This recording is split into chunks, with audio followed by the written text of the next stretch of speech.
Comparative law and statelessness. Can Europe return someone with no country? Welcome back to Law Clinic. Every week I examine the latest legal developments across Europe that affect citizenship, statelessness, and comparative law. This week's report reveals something very interesting. Europe appears to be moving in two directions at the same time. On one side, governments are introducing stricter migration rules, tighter citizenship requirements, and stronger return policies. On the other side, constitutional and international courts are becoming increasingly important in protecting fundamental rights. Let's begin with the European Union. The European Parliament has now approved the new return regulation. The objective is clear: create a more effective system for returning people who have no legal right to remain within the European Union. The regulation expands cooperation between member states, broadens return procedures, introduces return hubs, and allows longer periods of detention in certain situations. But from the perspective of statelessness law, one fundamental question immediately appears. How do you return someone who has no country? This is not a political question, it is a legal question. A stateless person has no nationality. No state is legally obliged to receive them. If removal cannot actually take place, what becomes the legal purpose of detention? How should authorities determine whether return is realistically possible? Should every authority first investigate whether a person is stateless before beginning return proceedings?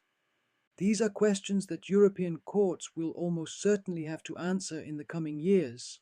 Now let's move to Portugal. Portugal recently amended its Nationality Act by introducing stricter requirements for acquiring Portuguese nationality through birth. From a legislative perspective, every state has the right to determine the conditions under which citizenship is granted. But what attracted my attention was something different. The Portuguese Constitutional Court intervened when proposed nationality loss measures raised constitutional concerns. This is an excellent example of how constitutional courts function within democratic legal systems. Their role is not to replace Parliament. Their role is to ensure that legislation remains compatible with constitutional principles.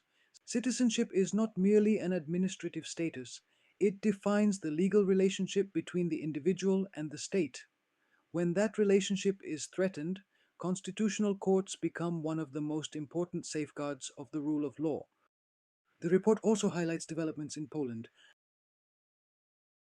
New language requirements and significantly higher naturalization fees create additional barriers for people seeking citizenship. Although these measures primarily affect applicants for naturalization, they illustrate a broader European trend. Across Europe, obtaining citizenship is becoming more demanding, both legally and administratively.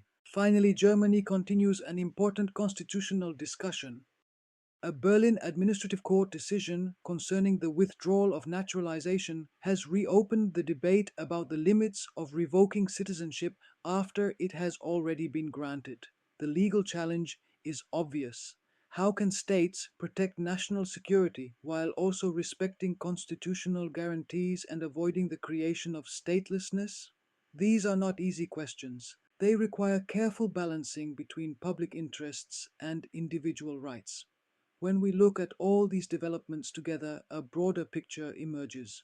European legislatures are strengthening migration control and tightening citizenship rules. At the same time, constitutional courts are increasingly called upon to define where those legislative powers must stop. From the perspective of comparative law, this is perhaps the most important lesson of this week's report. Different countries may adopt different citizenship policies, but every legal system eventually reaches the same fundamental question. Who protects the right to have rights? Increasingly, the answer seems to be the courts. Not because courts make policy, but because they ensure that policy remains consistent with constitutional principles and the rule of law. This is exactly why comparative law matters. By studying how different jurisdictions resolve these difficult questions, we gain a deeper understanding of how legal systems evolve and how they can better protect both society and the individual. Thank you for watching. If you enjoy these weekly analyses of European legal developments, please subscribe to the channel. I also publish detailed articles every week on law-clinic.eu, where we examine these developments from a comparative-law perspective. I look forward to seeing you in the next video.